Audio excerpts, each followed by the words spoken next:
বাংলাদেশের সাম্প্রতিক রাজনৈতিক পরিস্থিতি নিয়ে নানা প্রশ্নের উত্থান হচ্ছে। তার মধ্যে অন্যতম, ভারত সরকার কি শেখ হাসিনাকে ফেরত দেবে? এই প্রশ্নটি এখন দেশ বিদেশে আলোচনার কেন্দ্রবিন্দু। তবে বিষয়টি বোঝার জন্য প্রয়োজন রাজনৈতিক বাস্তবতা ও কূটনৈতিক সম্পর্কের গভীর বিশ্লেষণ। শেখ হাসিনা দীর্ঘ সময় ধরে বাংলাদেশের ক্ষমতায় ছিলেন এবং দক্ষিণ এশিয়ার ভূ রাজনীতিতে তিনি ভারতের অন্যতম ঘনিষ্ঠ মিত্র হিসেবে বিবেচিত হয়েছেন। তাই তাকে ফেরত দেওয়ার সিদ্ধান্ত শুধু আইনি বা রাজনৈতিক নয়, এটি ভারতের আঞ্চলিক কৌশল, দ্বিপাক্ষিক সম্পর্ক এবং ভবিষ্যৎ ভূ রাজনৈতিক হিসেবের ওপরও নির্ভর করে। ভারতের কাছে সবচেয়ে গুরুত্বপূর্ণ হল স্থিতিশীলতা, সীমান্ত নিরাপত্তা, অর্থনৈতিক স্বার্থ এবং আঞ্চলিক প্রভাব ধরে রাখা।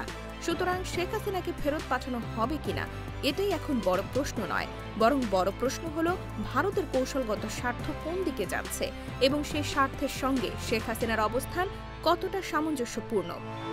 বিশ্লেষকরা বলছেন, ক্ষমতা হারানোর পর বেশিরভাগ শাসকই দেশে ফেরার সিদ্ধান্ত নেন তখনই যখন পরিস্থিতি আবার তাদের নিয়ন্ত্রণে আসে বা অন্তত অনুকূল হয়ে ওঠে।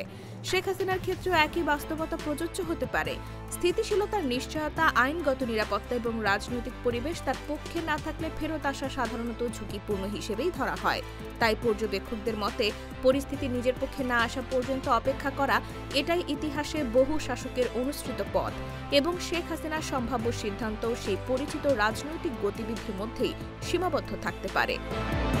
সার্বিকভাবে বলতে গেলে পরিস্থিতি এখনো পরিবর্তনশীল এবং চূড়ান্ত সিদ্ধান্ত আসবে রাজনৈতিক কূটনীতি, অভ্যন্তরীণ প্রক্রিয়া ও আঞ্চলিক হিসাব নিকাশ মিলিয়ে। তবে একথা বলাই যায়, আপাতত শেখ হাসিনা দেশে ফিরছেন না।